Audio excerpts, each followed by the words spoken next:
Hello guys, tulungan ko kayo magpahulog. Ayan ako tuturo sa inyo yung technique para mas madali kayo magpahulog. Ito guys, oh. Pakita ko sa inyo. Ito, yung diretsong yan. Yan, diretso. So, yan ang sukat nyan. Bago iipod mo na lang papunta sa pamato, kita nyo ang tatamaan ay edge ng bola ng titirahin. Kaya titirahin natin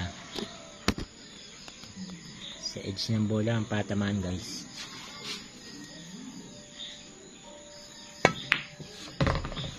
Yo, basic diba? Isa pa.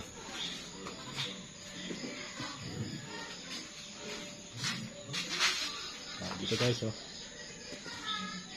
Ayun, tutok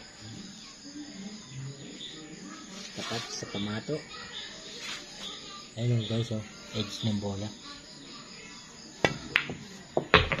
Hulog.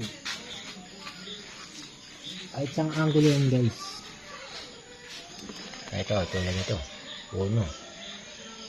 Tapat natin dyan. Tapat sa bola. Tingnan nyo guys, oh. Edge ng bola, diba? Tirahin natin. Edge ng bola. Ayan guys. Try natin.